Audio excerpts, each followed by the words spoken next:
हम लोग श्रीमद् भगवद गीता के 10वें अध्याय के 38वें श्लोक को देख रहे हैं। भगवान की विभूतियों का वर्णन है, तो सुनते हैं, मेरे पीछे बोलिए। दंडो दमयतामस्मि नीतिरस्मि जिगीषिता।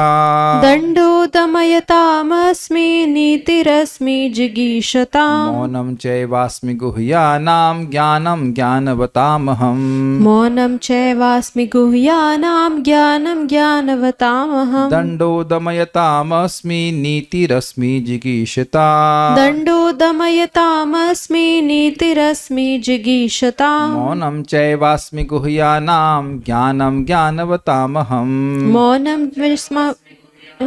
ज्ञानं ज्ञानवतामहम्। दंडो दमयतामस्मि नीतिरस्मि जिगीषिता। दंडो दमयतामस्मि नीतिरस्मि जिगीषताम्। मौनं चैवास्मि गुह्यानां ज्ञानं ज्ञानवतामहम्। मौनं चैवास्मि गुह्यानां ज्ञानं ज्ञानवतामहम्। दंडो दमयतामस्मि नीतिरस्मि जिगीषिता। दंडो दमयतामस्मि नीतिरस्मि जिगीषताम्। मौनं चैवास्मि गुह्यानां ज्ञानं ज्ञानवतामहम्। मौनं चैवास्मि गुह्यानां ज्ञानं ज्ञानवतामहम्। बोलिए।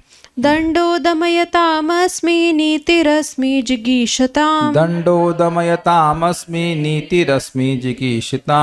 मौनं चैवास्मि गुह्यानां ज्ञानं ज्ञानवतामहम्। मौनं चैवास्मि गुह्यानां ज्ञानं ज्ञानवतामहम्। अराजकता का दमन करने वाले समस्त साधनों में मैं दंड हूँ, और जो विजय के आकांक्षी हैं उनकी मैं नीति हूँ। रहस्यों में मैं मौन हूँ और बुद्धिमानों में ज्ञान हूँ। अराजकता मतलब समझते हैं लॉलेसनेस। तो जब कोई राजा किसी अराजकता का दमन करता है तो वह भगवान का प्रतिनिधि है। देखिए, हमेशा शांति से काम नहीं चलता। कुछ हूण बदमाश होते हैं जिनका अस्तित्व ही दूसरों को परेशान करने के लिए होता है, जैसे कि आतंकवादी। तो उनको अब अगर प्रेम से बताएंगे, भाई देखो समझ जाओ, धर्म की बात मानो, तो वह नहीं मानने वाले। तो ऐसे स्थिति में गवर्नमेंट को क्या कहते हैं, उसे पनिशमेंट, दंड का उपयोग करना ही पड़ता है, और वह भगवान का प्रतिनिधित्व कहलाता है। इसलिए जो व्यक्ति पापी है, अपराधी है, उसको अगर मान लीजिए किसी ने किसी का मर्डर किया है और राजा उसको मृत्युदंड देता है तो उस पर कृपा कर रहा है। आजकल सब समाप्त हो गया, लेकिन मान लीजिए किसी का 2-4 लोगों का मर्डर कर दे और यहाँ उस पर अब विचार होता रहता है। ऐसा करते करते हो सकता है वो जेल में मर जाए, लेकिन मृत्युदंड नहीं प्राप्त होता। तो मृत्युदंड अगर राजा के द्वारा प्राप्त होता है तो क्योंकि वे भगवान का प्रतिनिधि है, वो दंड भगवान का प्रतिनिधि है, उस व्यक्ति के पाप नष्ट हो जाते हैं और वह नरक जाने से बच जाता है। तो इस सिद्धांत को न समझ करके लोग इस प्रकार से समझ नहीं पाते कि ये भी भगवान का प्रतिनिधि है। It's very interesting. अहम दमयताम दंड अस्मि, मैं दमनकारियों में दंड हूं। लेकिन ऐसे नहीं कि कोई साधु पुरुष है उसको दंड दे दिया जाए। जो अराजक है, जो गलत व्यक्ति कार्य कर रहा है, उसको दंड दिया जाना, ये भगवान के प्रतिनिधित्व कहलाता है। जिगीषिताम, जीतने की अभिलाषा करने वालों में। ये शब्द बड़ा अच्छा है। जैसे जिजीविषाम मतलब जीने की इच्छा करने वाले। तो जिगीषिताम मतलब जो जीतना चाहते हैं, उनकी नीति में हूँ। तो नीति का अर्थ बताया गया है साम दाम दंड भेद। राजनीति में साम दाम दंड और भेद आदि की नीति का उपयोग करके प्रतिपक्षी पे व्यक्ति जीत प्राप्त करता है। आप समझ रहे होंगे कि भाई दंड समझ में आता है, भेद समझ में आता है। साम के द्वारा कैसे जीतता है? जब व्यक्ति देखता है कि इसमें मेरा प्रतिद्वंदी, जो मेरा प्रतिपक्षी है, वो मेरे बराबर ही शक्तिशाली है, तो उस पर हम अपनी शक्ति से तो विजय प्राप्त नहीं कर सकते, तो शांति से, या साम और दाम मतलब धन के द्वारा, प्रलोभन के द्वारा उसको अपनी तरफ कर लेते, मिला लेते हैं। जैसे कि जरासंध कंस के बराबर ही शक्तिशाली था, तो कंस उससे झगड़ा करने के बजाय उसकी बेटियों से शादी कर लिया। तो इस प्रकार से अस्थि और प्राप्ति, तो वो अपना बाद में कहता है कि जरासंध ममो गुरु। जरासंध उनके ससुर मतलब गुरु बन गए, श्रेष्ठ बन गए, उनके दोस्त बन गए। ये हिसाब किताब है। तो जो लोग जीतने वाले हैं वो विभिन्न प्रकार की नीति का उपयोग करते हैं, और वहाँ वह नीति भी मैं ही हूँ, वह बुद्धि देने वाला भी मैं ही हूँ, ऐसे कह सकते हैं। दूसरा लाइन भी बड़ा इंटरेस्टिंग है। गुह्या नाम, गुह्य रखने वालों में मौनम अस्मि, मैं मौन हूँ। ये एक अद्भुत बात है। कोई व्यक्ति जब तक चुपचाप बैठा हुआ है, आप क्या समझ सकते हैं कि वो क्या सोच रहा है? इसको आगे और भी क्लियर बातें आएंगी। गुह्य नाम, जो गुह्य बातें हैं, आप देखेंगे कि ये गोपनीय बात रखना बड़ा कठिन होता है। प्रभुपाद जी का एक फोटो है जिसमें प्रभुपाद जी बड़े गंभीर लग रहे हैं, वो जलदूत के जो पासपोर्ट में। तो प्रभुपाद के शिष्य ने कहा, आप इससे बहुत गंभीर लग रहे हैं प्रभुपाद। तो उन्होंने कहा कि नहीं, इस समय मैं सबसे अधिक प्रसन्न हूँ क्योंकि मुझे अपने गुरु महाराज की आज्ञा का पालन करने का मौका मिला। तो देखिए, जो लोग सोच रहे थे उनकी शक्ल देख करके वैसा नहीं, शक्ल में फोटो देख करके वैसा प्रभुपाद नहीं सोच रहे थे। या अगर आपने देखा हो फोटो प्रभुपाद जी का भगवद गीता के, इंग्लिश वाली भगवद गीता के बैक साइड में, तो ऐसे करके प्रभुपाद जी का चेहरा है ऊपर की ओर। तो जब मैंने पहली बार देखा तो मुझे लगा ये बड़े अहंकारी हैं। मैंने सोचा कि तो बड़े अहंकारी लग रहे हैं, उसे ऊपर उसे देख रहे हैं। बाद में समझ में आया कि ये तो प्रभुपाद जी का गहन चिंतन का भाव है, कैसे आगे प्रचार होगा। प्रभुपाद जी बता रहे थे, एक जगह कहते हैं कि अगर मैं बता नहीं सकता कि मैं आगे क्या सोच रहा हूँ। So much things Prabhupada is thinking. इस पे और बातें टीका में पढ़ते हैं, उसको देखते हैं। और बुद्धिमानों में उनका ज्ञान हो, उसको हम आगे देखते हैं।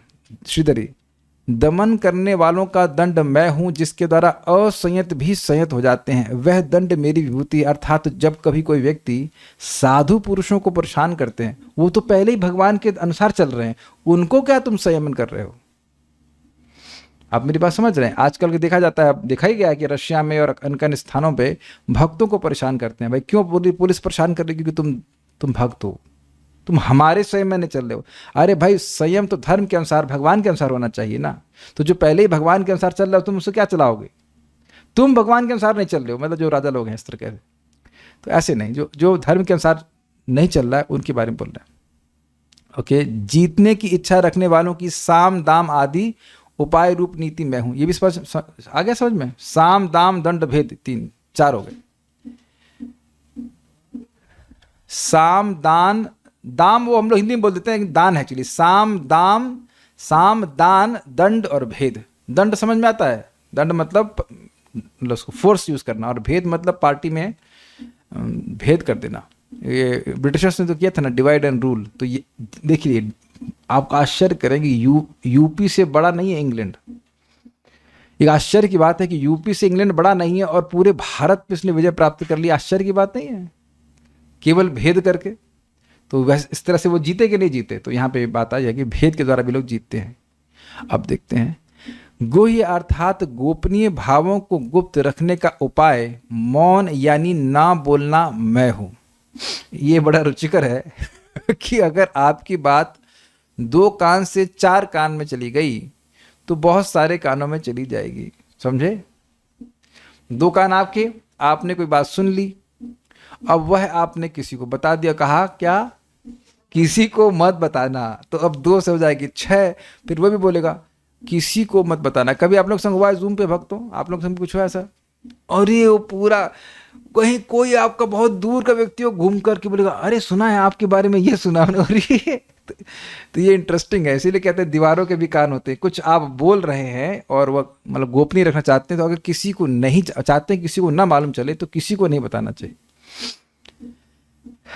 ये कला ब्राह्मणों में नहीं हो सकती है। ब्राह्मण लोग पचा नहीं सकते, वो बताए उनको जो पता होगा वो बोल ही देंगे। केवल क्षत्रिय ऐसा कर सकते हैं। This is very difficult.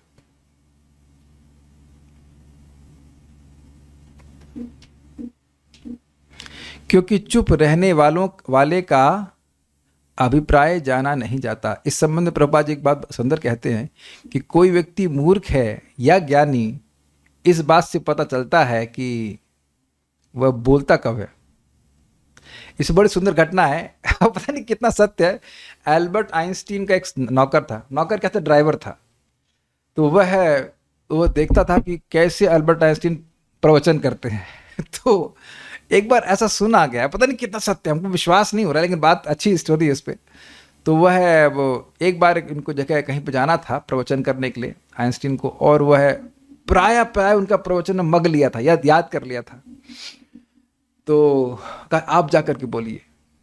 पता नहीं क्यों कहा गया, तो उसने जाके बोलने लग गया। तो सब लोग बड़े आश्चर्यचकित हो गए, भाई ये तो बड़ा अच्छा प्रवचन कर रहे हैं।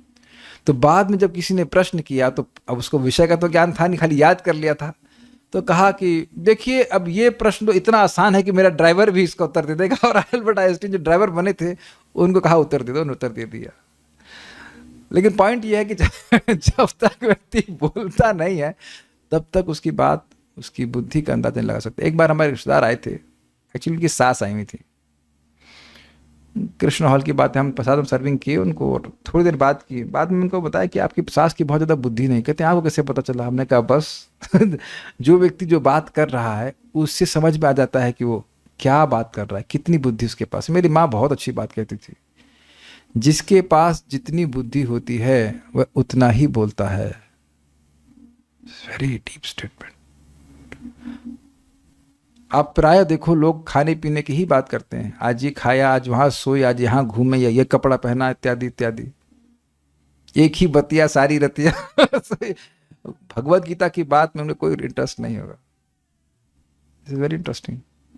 तो वो बोलना शुरू करेंगे तो जैसे ही कोई व्यक्ति भगवान की बात छोड़ कुछ और बात कर रहा है, अगर unless it is like absolutely necessary, तो उसे समझ में आ रहा है कि वह ज्ञान को धारण नहीं कर रहा है, कि इससे तो मेरा समय वेस्ट हो रहा है। तो वहां फिर व्यक्ति को थोड़ा सा दूर रहना चाहिए। तत्व ज्ञानियों का जो ज्ञान है वह मैं हूं। तत्व ज्ञान मतलब क्या हुआ? मैं शरीर से पृथक आत्मा हूं, यह ज्ञान है। प्रभुपाद जी बहुत सुंदर कहते हैं, ये MA PhD BSc FSc यह ज्ञान नहीं है, ये अज्ञान का विस्तार है। This amazing statement. अज्ञान का विस्तार, BTech MTech MSc BEd या whatever, हाँ जो भी है, MBA जो कुछ भी ले लीजिए, ये अज्ञान का विस्तार है। क्योंकि इसमें तो व्यक्ति की उपाधि और बढ़ गई ना। जब पैदा होते, अनंत बेटा कहाँ तक पढ़े हो आप? कौन सी डिग्री प्राप्त है? डिग्री कौन सी प्राप्त है आपको? डिग्री कौन सी प्राप्त? तो अभी तक इनका ज्ञान इतना नहीं बढ़ा है कि उस पर एक डिग्री भी लग जाए, है ना। ऐसे ही हम अपने आप को देह मान रहे हैं, उस पर डिग्री और लग जाए, मैं MBA हूँ, मैं MSc हूँ, मैं ये हूँ, इत्यादि इत्यादि। तो ये अज्ञान का ही विस्तार है। जबकि आप भगवान की भक्ति करते हैं तो धीरे धीरे करके ये भावना बिल्कुल बढ़ती जाती है कि मैं भगवान का हूँ, मुझे भगवान की सेवा करके ही उनको संतुष्ट करके सुख मिलता है। अच्छा ये बता दीजिए कि क्या ये ज्ञान नहीं हो रहा है? क्या प्रैक्टिकली आप ये अनुभव नहीं कर रहे हैं कि भक्ति करके और स्पेशली उसमें श्रवण कीर्तन करके मन में बड़ा संतोष मिल रहा है? ऐसा भी नहीं कि कोई दूसरा व्यक्ति बता रहा है, आप स्वयं अनुभव करते हैं कि ऐसा होता है। आज हम लोग शायद शाम को चर्चा करेंगे, हाँ एक चर्चा करेंगे, कैसे भगवान के बारे में सुनने से व्यक्ति तृप्त होता है। बड़ा सुंदर एनालिसिस किया गया है।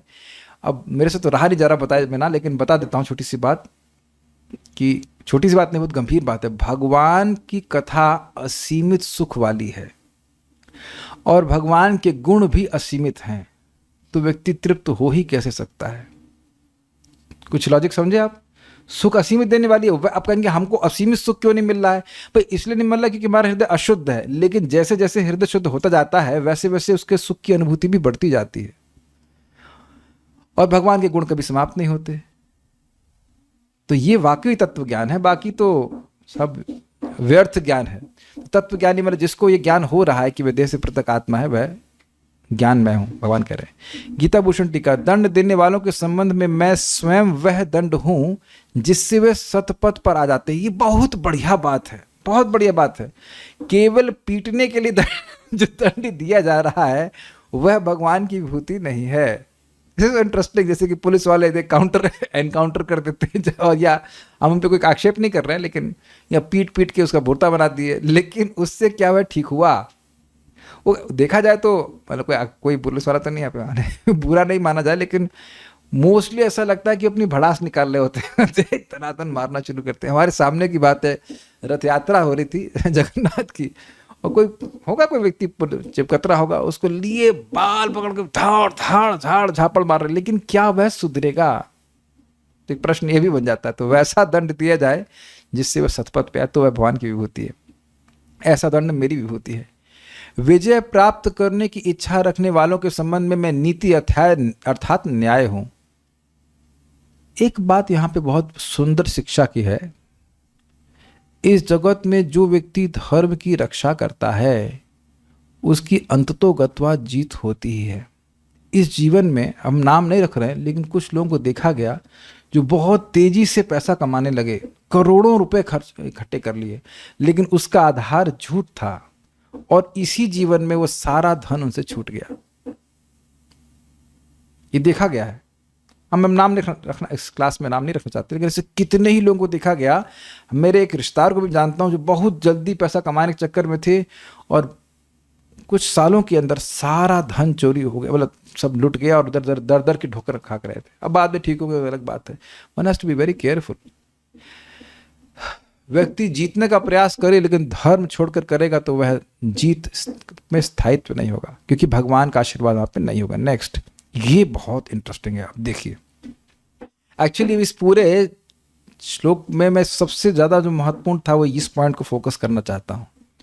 श्रवण, मनन और निधिध्यास यानी ध्यान में मैं मौन हूं। पूरा पढ़ूंगा फिर समझाऊंगा।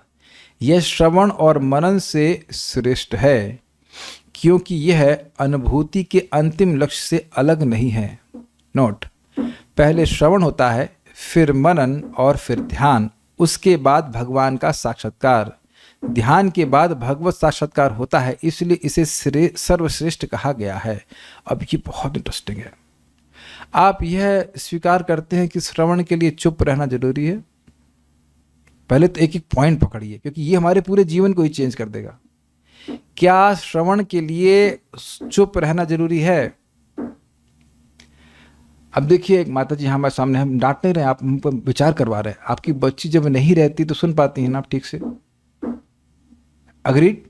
और बच्ची जब इधर से हल्ला हल्ला करती रहती तो क्लास में चाहे कितना भी जोर से बोला जाए आप नहीं सुन पाते। ये प्रैक्टिकल देखिए, ये कोई हम आक्षेप नहीं कर रहे हैं। आप भी देखो, जैसे यहाँ भक्त कोई है, अब वो उधर उधर कुछ बातें करने लग जाए, मतलब जूम पे है तो कुछ भी कर सकते हो, उसमें क्या है, वीडियो ऑफ करो, बातें चर्चा चालू, तो अब मैं क्या बोल रहा हूं वो बिल्कुल नहीं कैच करेंगे। यहां तक कि मन को भी कुछ हद तक मौन ही रखना पड़ता है। वाणी को तो रखना ही पड़ता है, मन को भी। पहले ये पॉइंट क्लियर हुआ कि नहीं? आप मान लीजिए वो श्रवण करने आ रहे, हम सब लोग आ रहे श्रवण, और ये खाना बनाना है, रोटी बनानी, ये करो वो करो, तो क्या बोला गया वह आता ही नहीं मन में, है कि नहीं? शांति से बैठ करके, सुकून से बैठ करके, मतलब मन में भी कुछ और बात नहीं चल रही और वाणी भी शांत है, तब व्यक्ति सुन पाता है। आप लोगों ने अनुभव किया होगा कि कभी कभी लोगों से बात करो, वो आपकी बात सुनते ही नहीं है, वो अपनी बोल रहे हैं और आपकी बात सुनते ही नहीं है। वो सुन सकते ही नहीं है। कि ऐसा हो सकता है कि हम बोलते भी रहे हैं सुनते भी रहे? It does not work like that. अच्छा, तो श्रवण में मौन की जरूरत है, ये स्पष्ट है, ठीक है। मनन में दिस इज एक्सट्रीमली इंपॉर्टेंट। मनन का मतलब है कि क्या बोल रहे हैं ऐसे। जब मैं कई बार यहां पे पूछता हूं आर यू गेटिंग दिस या सिंकिंग इन, इसका मतलब समझते हैं, सिंक मतलब गहरा उतर रहा है जो बोला जा रहा है, क्या उसको आप मनन करके देख भी पा रहे हैं? This is extremely important. देखिए, लोग कहते हैं कि हम इन डेप्थ स्टडी करेंगे, बहुत अच्छी बात है और करना भी चाहिए, लेकिन इन डेप्थ का एलिमेंट्स क्या है? ये 3 एलिमेंट्स हैं। सुना जाए, फिर मनन किया जाए कि हाँ ये क्या बोला गया, क्या ये सही है, क्या ये मुझ पे अप्लाई करता है, इस सब कुछ पे मनन आपको स्वीकार करना पड़ेगा। This is very nice. बहुत से लोग, पहली बात तो बहुत से लोग गीता सुनते नहीं हैं, तो गीता भागवत को जो सुनने वाले लोग भी हैं वह मनन नहीं कर पाते या नहीं करते, इस कारण से वह ज्ञान ठहरता नहीं है। ये भी कारण है। क्या बोला गया, जैसे मैं कह रहा हूं कि मनन में मौन है, क्या ये सब लोग समझ पा रहे हैं? तो बाबा सोचेंगे हाँ भाई मनन क्या होता। जैसे इस जगत में भी ऐसा मत सोचे कि लोग मनन नहीं करते हैं। भौतिक बात होती है तो मनन करते हैं। ऐसा कहा, ऐसा क्या, इसका क्या ये कहना चाहता था, ना कहना तो ये चाहते थे, लेकिन हम समझ रहे हैं इनका टोन क्या था। तो आप देखेंगे कि ये घर गृहस्थी में ये सब बातें बहुत चलती है। और वस्तुतः जब हम भगवान के बारे में सुनते हैं तो अच्छा लगता है, जब मनन करते तो और हृदय में प्रसन्नता होती। ओहो, कल इनको बहुत जोर से डांट पड़ी। मैं रात में पढ़ रहा था, सुबोधिनी पढ़ रहा था, और बहुत अच्छा था और बहुत गंभीर है। आप शाम को देखना। हमने कहा भाग जाओ यहाँ से, अभी कोई संबंध नहीं है, पढ़ने दो। समझ गए कि हमें मनन करना पड़ता है, क्योंकि मैं जब तक उस पर मनन नहीं करूंगा, केवल पढ़ने मात्र से समझ में नहीं आता। आप, अच्छा एक और इंटरेस्टिंग है, पढ़ना भी सुनना है, मानते हैं? पढ़ना भी सुनना है कि नहीं? तो हाँ जी, हाँ आइए आइए, बड़ी जल्दी आ गया आप। हाँ ठीक है, कोई बात नहीं, फिर भी आए तो पहुंच गए किसी तरह। कोई नहीं, कोई आइए, इधर बैठ सकते, इधर बैठा लो। अगर आप नेक्टर ऑफ इंस्ट्रक्शन पढ़े हैं तो वहाँ पे दो दशाओं का वर्णन है, श्रवण दशा और वर्ण दशा। अब मैं बताता हूँ उसका अर्थ क्या है। हम लोग सुनते हैं कुछ, लेकिन जरूरी नहीं कि स्वीकार करें। अभी एग्जाम्पल देता हूँ। हमारे एक भक्त बता रहे थे कि प्रभु जी आपने कई बार बताया सुख और दुख मन की अनुकूल और प्रतिकूल वृत्ति, और परम पूज्य राधा कुंज महाराज को बोले कहे ना समझ में आ रहा था, स्वीकार नहीं किए। एक दिन कह रहे थे, अरे एकदम से समझ में आ गया, अच्छा अच्छा ये मतलब है ना। जैसे अब ये एसी चल रहा है, अब एकदम इसको 18 पे कर दिया जाता है। आप लोग उस दिन देखा था सब चादर ओढ़ना शुरू कर दिए, तो कुछ लोगों को बड़ा ये अनुकूल लग रहा है, हाँ हाँ ठंडा लग रहा है, दूसरे कहेंगे अरे बहुत ठंडा है, तो सफरिंग हो गई।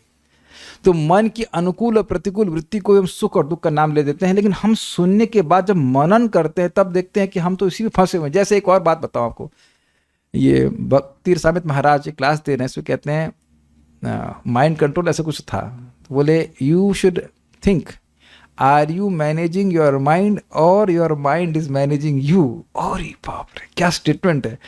हम अपने मन को सीमित कर रहे हैं या मन हमको सीमित कर रहा है? अब आप इससे विचार करिए। पूरा दिन हम सोच सकते हैं कि हम क्या बोल रहे हैं, क्या कह रहे हैं, क्या अपने मन के अनुसार चल रहे हैं या फिर मन हमारे अनुसार चल रहा है? विचार कर लीजिएगा। तो ये सब बातें हैं। तो हम खाली बात कर रहे थे, इन सभी चीज़ों के लिए व्यक्ति को थोड़ा एकांत का समय चाहिए होता है। परम पूज्य राधा कुंज महाराज एक प्रवचन में कहते हैं, कभी कभी शिष्य लोग बड़ा डिस्टर्ब करते हैं कि कभी कभी भाई शांति से कुछ भागवत विचार करने का भी समय होना चाहिए। तो आप देखेंगे कि ये हर व्यक्ति के जीवन में थोड़ा समय होना चाहिए कि जो हमने पढ़ा है, सुना है, उसको हम डाइजेस्ट कर सके मनन के द्वारा। अब उसके बाद आता है निदध्यास, मतलब ध्यान। मीन्स मन अब एकदम एकाग्र है। अब यह क्यों उसको भगवान की विभूति कह रहे हैं? ध्यानावस्थित तदगतेन मनसा पश्यन्ति यम योगिनः। ध्यान में मन की एकदम एब्सोल्यूट एकाग्रता के द्वारा व्यक्ति भगवान का अनुभव कर पाता है। तो इसलिए कह रहा है क्योंकि भगवान का अनुभव होता है, इसलिए सर्वश्रेष्ठ कहा गया। तो हमें सबसे अच्छा बात जहाँ पे लगी थी कि श्रवण, मनन और निदध्यास तीनों में ही व्यक्ति को मौन रहना पड़ता है। कई बार भक्त लोग सोचते हैं कि आज कितना पढ़ा, ठीक है, लेकिन कितना आपने उसमें एब्जॉर्ब किया है वो बहुत महत्वपूर्ण है। इसमें एक छोटी सी बात बोल रहा हूँ, बात बहुत गंभीर सी है लेकिन है बड़ी इंटरेस्टिंग। इस पर आप मनन कीजिए, कितना अच्छा लगेगा। चींटियों के पास पुल बनाने की क्षमता नहीं होती। कभी चींटी पुल देखा है आपने? नहीं देखा हुआ। लेकिन जो पुल राजा ने या महान लोगों ने बना के रख दिया, उस पे चींटी चल चल कर धीरे धीरे, चींटी स्टेप्स, उसके द्वारा वह महान नदी को पार कर जाती है। उसी प्रकार से भगवान की भक्ति का पथ आचार्यों द्वारा बना दिया गया है, उस पर वो चल गए। अब हमें उनके पीछे पीछे धीरे धीरे चलना, और हम भी इस प्रकार से भव सागर को पार कर जाएंगे। कितनी अच्छी बात है ना, कितना प्रेरणादायक बात है। तो अगर इन सब बातों पे मनन व्यक्ति करे तो अपने जीवन में उसको बहुत बड़ी प्रेरणा मिलेगी भगवान की भक्ति करने के लिए। तो दिस इज वेरी इंपॉर्टेंट, मनन करने के बारे में। ठीक है, मननशीलता के द्वारा ही व्यक्ति का शीर नीर विवेक होता है। शीर मीन्स दूध, नीर मीन्स जल। क्या चीज सार वस्तु है वह मनन के द्वारा ही ग्रहण कर पाता है। सुन लेगा व्यक्ति, हाँ भाई भौतिक भोगों में कुछ रखा नहीं है, लेकिन अगर हम मनन करने लग जाएं, जैसे कि ये शरीर असत्य देह है, असत देह है। असत देह का क्या अर्थ है? टेम्परेरी, और साथ साथ असत का मतलब है निकृष्ट। निकृष्ट क्यों है? तो महाराज की बात बोले को बड़ा अच्छा लगता है। निकृष्ट इसलिए है कि अगर ये अच्छा होता तो इसके किसी भी छिद्र से कोई अच्छी वस्तु निकलती। महाराज कोई कहे कि क्या आप डॉक्टर हैं जो बोल रहे हैं कि सब खराब है शरीर में? नहीं, डॉक्टर नहीं है, लेकिन अच्छा होता तो उसके छिद्र से कोई एक अच्छी वस्तु निकलती। बल्कि और अच्छा महाराज कह रहे थे देखो भाई, चावल, बासमती चावल इत्यादि इतना खुशबूदार होता है कि अब आप खोल के रख दीजिए उसको तो पूरे घर में महक जाता है। लेकिन वही इस शरीर का संपर्क 5 से 6 घंटे के लिए प्राप्त कर लेता है तो तुरंत बदबूदार वस्तु के रूप में परिणत हो जाता है। तो अब आप विचार कर सकते हैं, अब आया मनन का बात कि आए जब देह ही इतना खराब है तो इससे मुझे सुख कैसे मिल सकता है। यानी कि मैं अज्ञान में हूं कि मैं ये मान रहा हूं कि यह देह मुझे सुख दे सकता है। क्या आप इस बात पे विचार कर रहे हैं? देखिए बहुत बात होती है ना, सुन लेते हैं, हाँ सुन लेते हैं, लेकिन अगर हम ये मान रहे, जरा सा भी मेरी बुद्धि अगर है कि मैं इस देह से सुख प्राप्त करूंगा, तो विचार करेगा, तो व्यक्ति ये स्वीकार करेगा, अरे मैं तो बहुत अज्ञान में हूं, कम से कम स्वीकार तो करे, तब तो मैं भजन कर पाएगा, है कि नहीं? मैं ये नहीं कह रहा हूं कि मैं परमहंस हो गया हूं, ये हो गया, वो नहीं बोल रहे, हम खाली मनन की प्रक्रिया बता रहे कि महाराज लोग बात बोल रहे हैं, सही बात है यार, it's not an auspicious thing. या प्रभुपाद जी तो बहुत अद्भुत कहते हैं, what good you will get from this body, we are already rotting, very heavy. हमारा शरीर अभी भी सड़ रहा है, उस सड़ते हुए शरीर में सम्मान की अपेक्षा करना, ये एक उपाधि और चुपका लेना कि मैं ये हूं, मैं वो हूं, ये तो और अज्ञान है। दिस इज वेरी शॉकिंग ना। लेकिन अब सुबह रोज सब लोग ब्रश करते हैं ना, सुन के लोग नहीं करते, लगता है ब्रश करते ना। अगर मेरी बात स्वीकार्य ना हो तो 3 दिन आप बस ब्रश नहीं करना, फिर कोई भी पास नहीं आना चाहेगा। This is very bad. करना मत, मैं बोल रहा हूं, करने के लिए एक बात कह रहा हूं। This is so inauspicious. तो व्यक्ति मनन करेगा तो इस तरह की बातों में नहीं फंसेगा कि अरे सामने वाले को ज़्यादा मिला है, उसको भी सड़ने वाला शरीर मिला है, मेरे को भी सड़ने वाला शरीर मिला है, अन्य सभी को भी सड़ने वाला शरीर ही मिला है। अगर कुछ नहीं सड़ रहा है तो वह जो भगवान की भक्ति के कार्य बस हो। I mean once you start अगर मनन करना शुरू करते तो जीवन बड़ा अच्छा हो जाता है, जीवन की सत्यता दिखने लगती है। तो ये सब बातें हैं कहने के लिए। ध्यान के बाद भगवत साक्षात्कार होता है, इसलिए इसे सर्वश्रेष्ठ कहा गया है। ध्यान के द्वारा ही भगवान का अनुभव होता है। जो पदार्थ और आत्मा, पर और अवर का ज्ञान रखते हैं, मैं उनका तद विषय ज्ञान हूं। इसका मतलब समझ में आया? पर मतलब आत्मा और अवर मतलब ये भौतिक देह है, इनका भेद देखना ये ज्ञान है। तात्पर्य, वैसे तो दमन के अनेक साधन हैं, किंतु इनमें सबसे महत्वपूर्ण है दुष्टों का नाश। जब दुष्टों को दंडित किया जाता है तो दंड देने वाला कृष्ण स्वरूप होता है, जैसे कि अर्जुन भी दंड दे रहे थे। किसी भी क्षेत्र में विजय की आकांक्षा करने वाले में नीति की ही विजय होती है। नीति मतलब धर्म। सुनने, सोचने तथा ध्यान करने की गोपनीय क्रियाओं में मौन ही सबसे महत्वपूर्ण है, क्योंकि मौन रहने से जल्दी उन्नति मिलती है। अब देखिए, जब मौन रहने से उन्नति मिलती है तो बोलने की जरूरत क्या है? स्पष्ट है, मौन का मतलब है भगवान से इतर वार्ता। बहुत ज्यादा गंभीर बात है। जैसे ही हम लोग भौतिक वार्ता करते हैं, उससे पहले ये अभिमान दृढ़ होना चाहिए कि मैं ये देह हूं, नहीं तो हम बात ही नहीं कर सकते।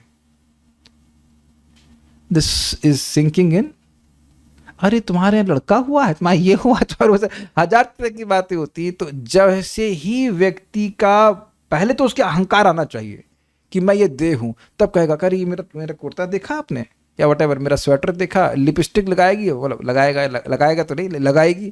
तो लिपस्टिक लगाने से पहले उसकी भावना आनी चाहिए कि वह देह है। विरोध तो नहीं है ना? माता जी लोग को विरोध तो नहीं है उधर जूम पे? अगर आप ये मानेंगे कि हम आत्मा है, तो अब यह भी नहीं कह रहे कि हमको भूख लग रही है इसलिए लिपस्टिक खा रहे हैं। ऐसा तो नहीं कह सकते। क्या लिपस्टिक से भूख शांत होती है? नहीं होती है, बल्कि ये भूख बढ़ जाती है कि लोग हमको देखें कि हम कितने सुंदर हैं। हम मतलब देह, तो देह मतलब मैं, तो मतलब अहंकार, अज्ञान। This is very striking. या वो जो हम तो खाली ऑब्जर्व करते हैं कैसे लोग अपने पर्स को अपने लिपस्टिक से और अपने नेल पॉलिश से और अपने और क्या कहते हैं उसको बहुत सारे चप्पल से भी बहुत सारे मैचिंग करते हैं। तो इसका मतलब है कि टोटल अज्ञान है उनका, और इसी बारे में बात भी की होंगी। तो ऐसा नहीं कि हम केवल माता जी को ही बोल रहे हैं, प्रभु जी लोग भी, प्रभु जी मतलब पुरुष लोग भी इसी प्रकार के अज्ञान में पड़े रहते हैं। तो ऐसा व्यक्ति मौन का मौका नहीं मिलता। आप आज हम सभी लोग प्रयास करें कि जितना हो सके केवल कृष्ण के बारे में ही पढ़ें सुने, जितना हो सके। अब आप अनावश्यक मतलब नौकरी पे जाना तो अलग बात है। आप देखेंगे कि शाम तक आपकी चेतना में बहुत उत्साह आ गया। अच्छा, एक और बात बताना भूल गया मैं, जब हम जप करते हैं यथासंभव, अब कुछ आवश्यक बात है अलग बात, उस टाइम हम बात भी ना करें, केवल जप करें, तो बहुत आपको अनुभव प्राप्त होगा। This is very powerful. जितनी बार भी मैं इस श्लोक को लेता हूँ, शायद मैं हर बार ये बात बोलता हूँ कि देखिए हम मन को संयमित नहीं कर पा रहे हैं, लेकिन भगवान तो मन संयमित करने के लिए पहले बोल ही रहे, कह रहे तस्मात् इंद्रियाण आदौ, पहले इंद्रियों को संयमित करो। This is very powerful. Generally आजकल की एजुकेशन में श्रवण तो है, मनन है। फिजिक्स केमिस्ट्री बायोलॉजी में मनन होता है क्या? प्रॉब्लम्स बायोलॉजी में तो देखिए रटंती है, जहां तक मैं समझ रहा हूं। नहीं तो आज तक कोई मनन करता कि बंदर से तो हम लोग आए नहीं। डार्विन थ्योरी भी पढ़ाते हैं, तो वहां तो कोई मनन नहीं कर रहा कि हम हमारे पिताजी तो बंदर नहीं थे, तो बंदर से हम इंसान कैसे आ गए? नहीं आता। हाँ, वहाँ थोड़ा चिंतन होता है, मैथमेटिक्स में फिजिक्स में थोड़ा बहुत होता है, लेकिन फिर भी वह चिंतन तो अज्ञान का ही है ना। देखिए बड़ी सुंदर बात भागवत में नारद जी कहते हैं कि कोई भी बात अगर भगवान से इतर है और उसको व्यक्ति सुनता है, तो उसकी बुद्धि को ऐसे घुमा देती है जैसे चक्रवात है और नाव जिसमें चेन न लगी हो, उसका कोई आश्रय नहीं होगा। ये बात बोल रहे।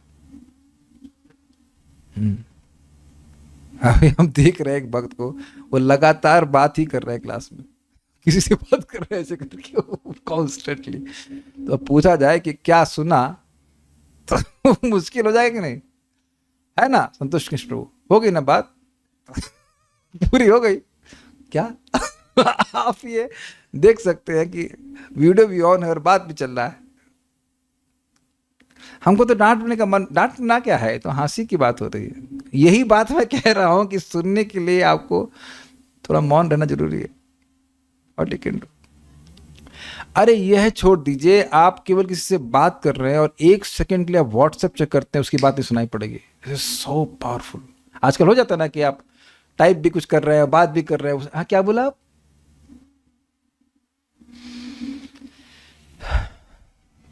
ज्ञानी व्यक्ति वह है जो पदार्थ तथा आत्मा में भगवान की परा तथा अपरा शक्ति में भेद कर सके, ऐसा ज्ञान साक्षात कृष्ण है। प्रभुपाद जी बड़ा सुंदर कहते हैं, और कहते हैं कि इस जगत पे बहुत से लोग बहुत बड़ी बड़ी डिग्री लेकर के घूम रहे हैं, फिलॉसफी में भी, लेकिन पहली चीज़ वो बोलते हैं कि आप अगर इस फिलॉसफी के कोर्स को करना चाहते हैं तो आपको भगवान को अस्वीकार करना होगा। आईटी में इस तरह से कोर्स पढ़ाए जाते हैं, तो तुम्हारा ज्ञान है क्या? इंटरेस्टिंग। भगवान बोल रहे हैं कि भाई अगर आप भेद करेंगे पराशक्ति और अपराशक्ति, तो शक्तिमान के बारे में नहीं पूछेंगे। तो यही भेद अगर किसी को नहीं पता है तो फिर वो क्या है? So these are the few points. हमको जो इसमें आज टेक अवे पॉइंट था वो मौन के ऊपर था, हमको बहुत अच्छा लगा था, इसलिए मैं दूसरा श्लोक लिया भी नहीं। Let us try to apply this much only. जो हमने पढ़ा, जो हमने सुना, उस पर विचार करें and see what benefit you can get. So there are no questions, I hope. So we'll stop here. Srimad Bhagavad Gita की जय, श्रील प्रभुपाद की जय, निताय गौर प्रेमानंदे।